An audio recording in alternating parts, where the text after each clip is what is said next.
ದೇಶದ್ರೋಹಿಗಳು ಅಂತೀರಾ. ನಿಜವಾದ ಪಾಕಿಸ್ತಾನದ ಏಜೆಂಟ್ ಯಾರು ಅಂತ ಹೇಳಿದ್ರೆ ಅವನು ಪ್ರತಾಪ್ ಸಿಂಹ.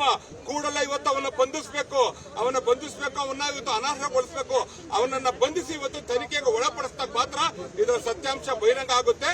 ಇವತ್ತು ದೇಶದ ಆಂತರಿಕ ಭದ್ರತೆಯನ್ನು ಕಾಪಾಡಲು ವಿಫಲವಾಗಿರತಕ್ಕಂಥ ನರೇಂದ್ರ ಮೋದಿ ಹಾಗೂ ಗೃಹ ಸಚಿವ ಅಮಿತ್ ಶಾ ಕೂಡಲೇ ರಾಜೀನಾಮೆ ಕೊಟ್ಟು ದೇಶದ ತೊಲಗಬೇಕು ಅಂತ ಪ್ರತಿಭಟನೆ ಮೂಲಕ ನಾವು ಆಗ್ರಹಪಡಿಸ್ತಾ ಇದೀವಿ.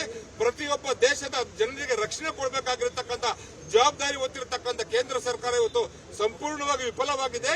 ಏನು 22-23 ವರ್ಷದಿಂದ ಸಂಸತ್ ಭವನದ ಮೇಲೆ ದಾಳಿ ನಡೀತು, ಆ ಸಂದರ್ಭದಲ್ಲೂ ಸಹ ಬಿಜೆಪಿ ಆಡಳಿತ ನಡೆಸ್ತಾ ಇತ್ತು.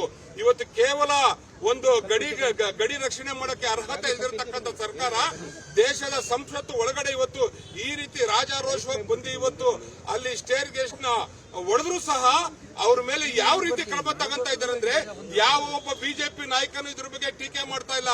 ಯಾಕೆ ಮೌನಕ್ಕೆ ಶರಣಾಗಿದ್ದೀರಾ? ನಕಲಿ ದೇಶಭಕ್ತರು ಯಾರಾದ್ರೂ ಈ ದೇಶದಲ್ಲಿದ್ರೆ ಅವರು ಬಿಜೆಪಿಯವರು ಅಂತ ಇವತ್ತು ಬಹಿರಂಗ ಆಗಿದೆ. ಕೂಡಲೇ ಇದರ ಸತ್ಯಾಂಶನ ದೇಶ ಜನತೆ ತಿಳಿಸಬೇಕು. ಕೂಡಲೇ ಸಂಸತ್ ಭವನದ ಹೊರಗಡೆ ಇವತ್ತು ನಮ್ಮ ಪ್ರತಾಪ್ ಸಿಂಹನನ್ನ ವಜಾಗೊಳಿಸಿ ಅವನ್ನ ಬಂಧಿಸಬೇಕಂತ ಪ್ರತಿಭಟನೆ ಮೂಲಕ ಆಗ್ರಹಪಡಿಸ್ತಾ ಇದ್ದೀವಿ. ಖಂಡಿತ ಇವತ್ತು ರಾಹುಲ್ ಗಾಂಧಿ ಅವರು ಆ ಸಂಸತ್ನ ಒಳಗಡೆ ಇದ್ರು, ಹಾಜರಿದ್ರು. ಯಾರನ್ನ ಕೊಲ್ಲಕ್ ಬಂದಿದ್ದಾರೆ ಅದನ್ನ ಇವತ್ತು ಬಹಿರಂಗ ಪಡಿಸಬೇಕು. ಅದೇ ಇವತ್ತು ಯಾರಾದ್ರೂ ಬೇರೆಯವರು ಯಾರಾದ್ರೂ ಒಂದು ಹೆಸರು ಬಂದಿದ್ರೆ ಇಡೀ ದೇಶಕ್ಕೆ ಬೆಂಕಿ ಇಕ್ತಾ ಇದ್ರು ಬಿಜೆಪಿಯವರು. ಯಾಕೆ ಮೌನಕ್ಕೆ ಶರಣಾಗಿದ್ದಾರೆ? ಇದರಿಂದ ಇರೋ ಕಾರಣ ವ್ಯಕ್ತಿ ಯಾರು ಅಂದ್ರೆ ಪ್ರತಾಪ್ ಸಿಂಹ. 2 ಬಾರಿ ಸಂಸತ್ ಸದಸ್ಯರಾಗಿದ್ದಾನೆ.